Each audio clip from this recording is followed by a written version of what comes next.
सारे।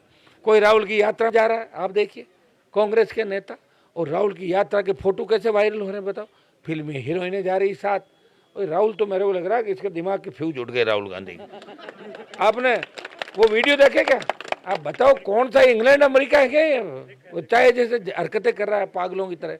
इसका टाइम पे इलाज क्यों नहीं कराते इसका समय पे? और मैं तो कहना चाहूंगा कि इसकी शादी कराओ, 55 साल का हो गया, कब करेगा शादी है? हाँ भाई, शादी मेरी भी लेट हुई थी, लेकिन 34 साल में हो गई थी, तो क्या 84 साल का हो गया शादी करेगा क्या? मैं कांग्रेस के भाइयों से कहना चाहूंगा कि आप अपने अध्यक्ष की शादी कराओ ताकि उसका दिमाग ठीक हो कुछ देश के अंदर। मैं ये अपील करूंगा कांग्रेस पार्टी के लोगों से, सारा काम छोड़े और उसको कोई काम लगाए, अपना घर बसाए। ऐसे घूमने से कोई नहीं मिलेगा। भारत जोड़ो यात्रा, कहाँ से भारत जुड़ गएगा आपसे? आपने जोड़ा ही था ना भारत को। पहले आपके पिताजी प्रधानमंत्री थे, आपकी नानी प्रधानमंत्री थी, और वो क्या थी, आपकी दादी थी, और नाना जी प्रधानमंत्री, सारे प्रधानमंत्री आप ही बने थे भाई। तो जोड़ लेते, उसमें मना किसने किया था? इस देश को बर्बाद करने में कांग्रेस ने भी कोई कोर कसर नहीं छोड़ी, और भारतीय जनता पार्टी ने भी बंटाधार किया देश का। अब पहले यह होता था कि अलग अलग स्टेट के अंदर गुंडागर्दी चलती थी, अलग अलग स्टेट की फ्रेंचाइजी थी। अब सारा होलसेल दिल्ली चला गया, दिल्ली से ही चल रहा है सारा काम बीजेपी का। तो आप सारी चीजें देख सकते हो। लड़ने वाले आदमी को मजबूत करो। किसान राजनीति देश में खात्मे की ओर है।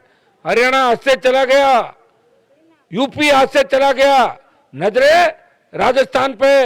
ये तो मुझे धन्यवाद दो कि अलग पार्टी बना के सत्ता छोड़ के 25 साल से लड़ रहा हूं। अगर मैं भी किसी की चप्पल उठा के मंत्री बन जाता तो लड़ने वाला कहां से लाते हैं आप ये तो बताओ। एक व्यक्ति लड़ाई लड़ रहा है, वो अपराधियों के खिलाफ लड़ रहा है, भ्रष्ट नेताओं के खिलाफ लड़ रहा है, वसुंधरा को भगाता है, गहलोत के बेटे को हराता है, और मोदी और अमित शाह से लड़के इस कौम का, किसान का मान और सम्मान देश के अंदर बढ़ाता है। भाइयों, या उपचुनाव जितने भी हुए राजस्थान के अंदर, उस उपचुनाव में बीजेपी ने कोई तीर नहीं मारा। 1500 वोटों से वो सहानुभूति बना के राजसमंद में जीत गए थे। तो एक चुनाव तो खींवसर का आरएलपी भी जीती थी, बल्लभनगर में सेकंड रहे, दरियावत भाजपा चौथे पे गई थी, जमान जब्त हुई, दरियावत में बीजेपी थर्ड पे चली गई थी, सुजानगढ़ में बीजेपी ने 4000 वोट हमसे ज्यादा लिए। सरदार शहर के अंदर एक दल को तीसरे तो धकेलना ही धकेलना है, लेकिन राष्ट्रीय लोकतांत्रिक पार्टी को चुनाव जिताना है। मैंने जब पार्टी बनाई थी तो एक ही बात कही थी, ये पार्टी जवान और किसान की पार्टी है। जब भी जवान किसान को मेरी आवश्यकता पड़ेगी मैं हमेशा सड़क पे मिलूंगा। और भाइयों, राजस्थान के अंदर आप देख रहे हैं कि कांग्रेस का राज है। कांग्रेस दो धड़ों में बटी हुई है।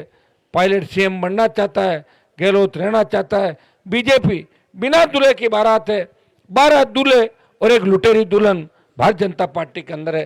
तो आप ये बताएं, ये बारात कहां पे तोरण मारेगी जब इनका दूल्हा दुल्हन का हिसाब किताब नहीं? कौन जाएगा तोरण मारने? ये भारतीय जनता पार्टी की स्थिति है।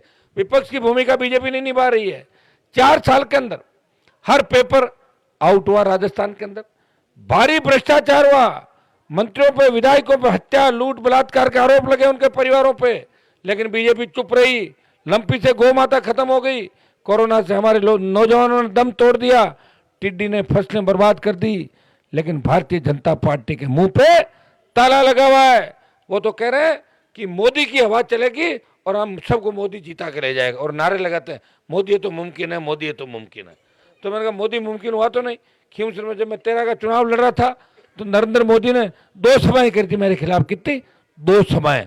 और दोनों सभाओं करने के बाद भी भारतीय जनता पार्टी की जमान जब्त हुई थी खींवसर सीट पर 2013 के अंदर। मोदी ये तो मुमकिन नहीं है, किसान और जवान है तो मुमकिन है। ये नारा आप लोगों को देना है। मैं कोई व्यक्तिगत किसी के खिलाफ नहीं हूं। लोग मेरे पे जातिवाद का आरोप भी लगाते हैं। हाँ, मैं जिस जाति से आता हूं उस जाति को आगे बढ़ाने की बात करता हूं, लेकिन साथ साथ में ये भी बात करता हूं कि जाट, मुस्लिम, मेघवाल, यादव, गुजर, मीणा, तमाम जातियों को जब तक आगे नहीं बढ़ाएंगे तब तक इस राजस्थान और इस देश का विकास नहीं हो सकता। सारी जातियों को साथ लेने का अगर राजस्थान में लेके कोई काम करता है, वो नागौर का सांसद है।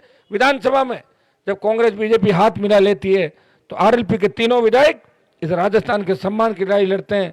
ओबीसी की विसंगति का मामला हो या दूसरे मामले हो, जब मंत्री विधायक गहलोत के करीबी जब अपराधों में लिप्त हो जाते हैं तो आरएलपी पार्टी मजबूती से इस राजस्थान के सम्मान की लड़ाई लड़ती है।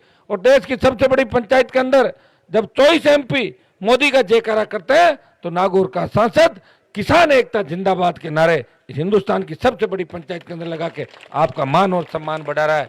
मैं क्यों सर मैं गांव गांव नहीं घूमा, लेकिन सरदार शहर के इस चुनाव के अंदर मैंने सबसे बात करके लालचंद जी को उतारा, बलदेव जी को भी मनाया। मैंने कहा आप जवान हो, बात कर लेंगे। बाली जी भी रुष्ट थे। देखिए टिकट एक था, एक व्यक्ति चुनाव लड़ता। मैंने इन सबको साथ लेके कहा कि 1 साल के लिए ये लड़ाई सरदार शहर की लड़ाई नहीं है, ये राजस्थान की लड़ाई है। अगर सरदार शहर के अंदर आरएलपी चुनाव जीतती है तो 2023 में राष्ट्रीय लोकतांत्रिक पार्टी सबसे बड़ा दल के रूप में राजस्थान के अंदर उभर के आएगी।